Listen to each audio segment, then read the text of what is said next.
I love my cleric and champion builds, but up until now, there has been an unfair burden placed upon them. A subclass of real-life rules deviants has declared that while every other class gets a focus point, whenever they get a focus spell, the cleric and the champion, as if they were second-class citizens, or as if they were some kind of overpowered juggernauts that needed to be contained and restrained and constrained, lest they overpower and dominate this game.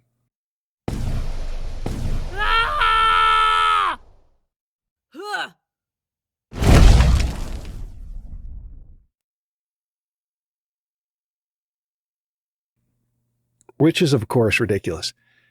And even I kind of bought into this. I always thought there's something strange going on with this. That is, until today. Today, I set the record straight once and for all. Today, I rise up as the liberator and the redeemer for all my brothers and sisters of the cloth who have been held back and pushed down and denied their due focus points. Today, I set my people free.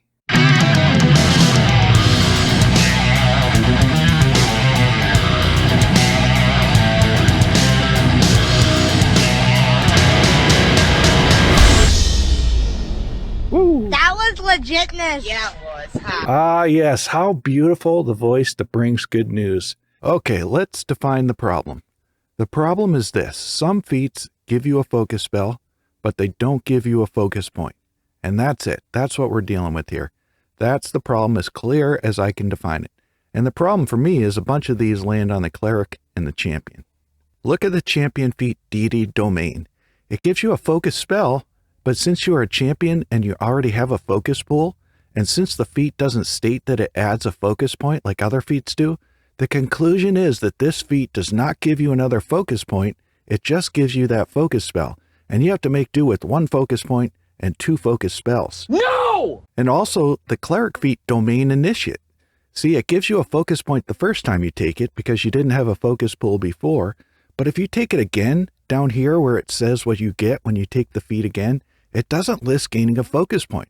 So people are concluding that you get a focus point the first time you take this feat, as the feat describes, but the second or subsequent times you take it, you only get what it lists here under the special section, where it tells you what you get when you take this feat multiple times, and it says you get a spell, but not a point.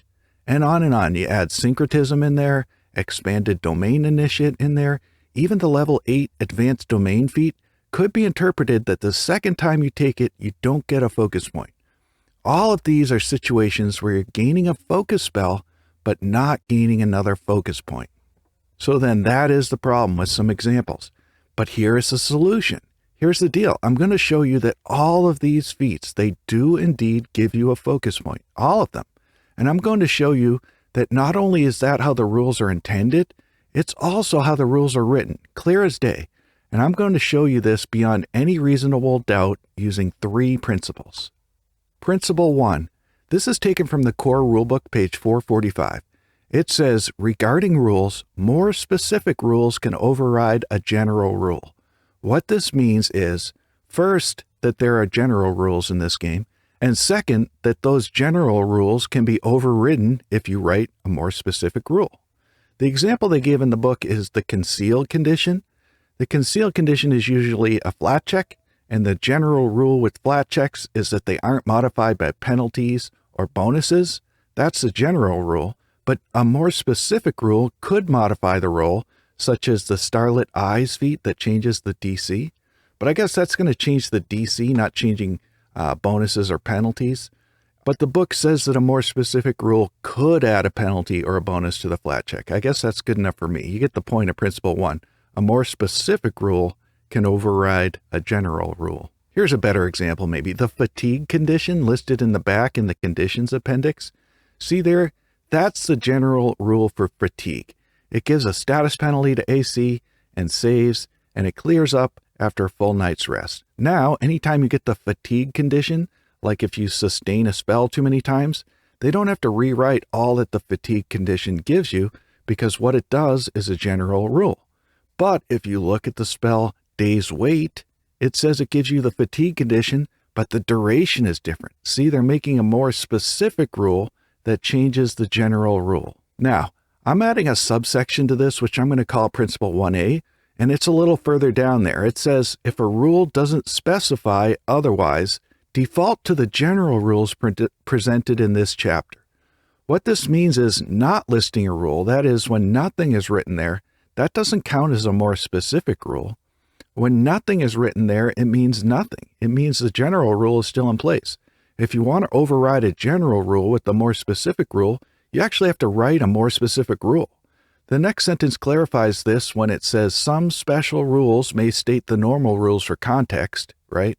In other words, sometimes an ability will have a general rule. They'll write it in there to help you understand the rule, the special rule they're explaining. But if that isn't in there, don't assume that they're changing the rules. As it says, always default to the normal rules, even if effects don't specifically say to. Are we all on board with that? Always default to the normal rules. Here is an example for this. If a monk takes a bunch of key feats, say they take key rush, boom, and then they take key strike, pa-dow, and then wholeness of body, and then they take key blast, right? When I take key blast, does that give me 4 focus points? Record scratch, nope. Of course not, because the general rule regarding your focus points says you can't have more than 3. You don't look at key blast and say it must be a more specific rule since nothing's written there, right? Nothing's written there about capping my focus points, so I don't assume they're changing the rules. When nothing's written there, it means nothing. It means you always default to the normal rule unless a more specific rule overrides it. And the rule for focus points is your focus pool can't have a capacity beyond 3 focus points, even if feats that increase your pool would cause it to exceed this number. Core Rulebook, page 300. So unless it specifically says it overrides that, the general rule is still in place. And nothing written in this feat, there's nothing that's a more specific rule there. So the general rule is still in place. And maybe you want to try and play some shenanigans with me, like, I swear to God, I'll pistol whip the next guy that says shenanigans. You're going to say, hey, Crunch, or hey, Mr. McDabbles, or Legendary Crunch McDabbles, whatever you call me, all that's fine. I mean, Legendary Crunch McDowell is probably better, but whatever. That's not the point of this. Maybe you're going to say, none of the feats indicate the focus pool caps out at 3, and that is why the general rule is always in place. I'd say that's not true. Look at the feat domain initiate again. See? Down there. There it is. Your focus pool caps out at 3. So if the general rule is spelled out in this feat, but not spelled out in the others, do we assume that all these other feats like Key Blast are more specific rules? No, we don't do that. This is what they were talking about. Sometimes they're going to write a general rule and an ability to add context, but not always. But in either case, always default to the general rule, even if the feat doesn't specifically say to do that. Capiche? We're good? Now, it's the same with these cleric and champion feats. They don't say that you get a focus point, but they also don't say that you don't get a focus point. So even though other feats might indicate that you get a focus point when you take the feat, when these champion and cleric feats don't mention you get a focus point, they're not changing the rules for focus spells. Like it says, always default to the general rule, even if it doesn't say to, right? The general rule with focus spells is still in place. And what is the underlying general rule with focus spells? Well, let's flip to page 300 there, and we're going to find out. We'll find out together. Okay, here we go. We're going to call this Principle 2. You automatically gain a focus pool of 1 focus point the first time you gain an ability that gives you a focus spell. What does this mean? It means that every ability that gives you a focus spell, it's going to give you a focus point the first time you take it.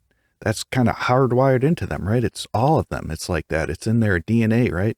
If it's a focus spell, it has to give you a focus point the first time you take it. Otherwise, you wouldn't be able to cast it, right? So we're all agreed on Principle 2. I don't want to lose anybody on this right at the beginning here. We're reading these words right as they're written and as they're intended. Every ability that gives you a focus spell gives you a focus pool the first time you take it. Okay? No problems. We're going to move on. Principle 3. If you have multiple abilities that give you a focus pool, each one adds 1 focus point to your focus pool. And what did we establish in Principle 2? All focus spells give you a focus pool. Remember, it's hardwired into them. We said it's in their DNA. We're all dramatic. That is one of the things that by their very nature they do. Okay, again, I'm being dramatic. What this means is the intention of the rule and what is written there all indicate this one simple fact of life. Not really fact of life, but a fact of Pathfinder 2. It's focus spells, all of them, every single one of them in the game, they either give you a focus pool or they increase your focus pool by 1. That's the intention of the rules, and that's what's written there, right? You can see that. And now it's interesting. If you flip back to page 300, that's exactly what is written here under the focus spells back there. It says, some abilities allow you to increase the focus points in your pool beyond 1. Typically, these are feats that give you a new focus spell and increase the number of points in your pool by 1. So unfortunately, that language there is kind of vague and ambiguous because it says some and typically, but knowing what we know now, read that again and kind of ignore the some and the typically and just assume they're talking about all of them. It says exactly what you think it says. Feats that give you a new focus spell increase your focus pool by 1. That is exactly what Principle 3 says, right? See that there? It's exactly the same. We were just getting tripped up by the vague language there. But that is the intention of all the focus spells, and that's what they were trying to write there. They just put in some vague language, unfortunately. Let me show you one other thing that sort of solidifies that we're interpreting these things as Paizo was intending. The order that you take feats should never change the amount of focus points you have, right? We can all agree on that. Having played this game for a while now, they created a really fun character design system. It's complicated, it's complex, it's robust, but not really in that way, right? You don't have to plan out when and then how you take feats to maximize their effectiveness, right? That's just not really a thing in this game. But look at this example. If I'm a fighter and I take the champion dedication, right, at level 2, if I take the basic devotion feat at level 4 and then choose deity's domain, I get a focus point because it's my first focus spell and I didn't have a pool. And as the focus spells section says, Principle 2, you get a focus pool the first time you take an ability that gives you a focus spell, right? And then at level 4, if I take healing touch, and that increases my focus pool to 2, and that one actually, it's interesting because that one's right there on page 302. They use that example. It says, normally this feat would give you a focus pool. Since you already have one, it instead increases your existing pool by 1. So we have no problems there. We have 2 feats and we gain 2 focus points. That's exactly what the rulebook describes, right? So we know we're doing it right. We know if it's exactly what the rulebook says.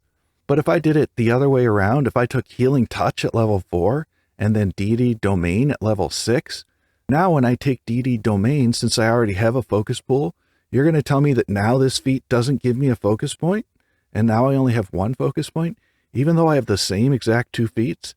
See, that has to be misinterpreting the rules somewhere, right? We know we have a problem there in our logic if we're coming to that conclusion, because we know Pathfinder doesn't work like that. It just doesn't. What this means is actually really great and really simple. Pathfinder made this easy for us. We've kind of been overthinking it and making it too hard on ourselves. Focus spells, all of them, they follow 3 simple rules with regard to focus points. If you don't already have a pool, they give you a focus pool and 1 point. If you do already have a pool, they increase your pool by 1 to a max of 3. It's that simple. 3 simple rules. As of right now, there's no exceptions to this. Like it said, they could be, right? There could be exceptions to it, but as of right now, there isn't one because they haven't written a feat that has an exception, right? Maybe at some point there'll be a feat or ability where they will explicitly say, hey, this feat doesn't add 1 to your focus pool. But that hasn't happened yet. And when you think about it, it probably won't, right? These 3 rules, that's how it is.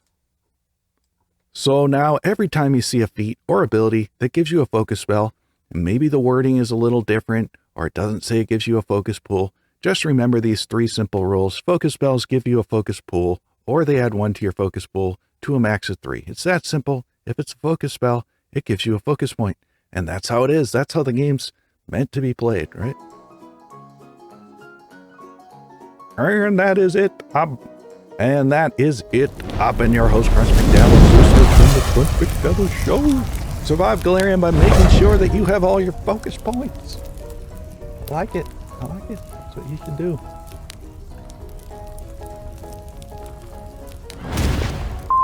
Whatever. Woo! Okay, at level 4, I take the feat Wholeness of Body. Ooh, right? That's a cool ability. And maybe you're thinking, Crunch, Mr. McDabbles. Legendary Crunch McDabbles, whatever you call me. All those are fine. Legendary is probably better, but whatever. Survive Galarian with the focus point. Or focus spell. And now I have 4 focus points, right? Record scratch, right? Doesn't override the underlying rule. Only an explicit statement that overrides the underlying rule can override a rule. Can you repeat the part of the stuff where you said all about the things? Oh, man. That big lunch. Whatever the rules luring you're about to do, whatever rules lawyering you're about to do, just stop it. It's a focus spell. It gives a focus point. Calm down. That's how it is. The game's not going to break. That is how it's intended to run. And that is it. I've been your host, Crunch McDabbles. This has been the Crunch McDabbles Show. Survive Galarian with the right amount of focus points. Oh, that's kind of rude. It's kind of rude of me.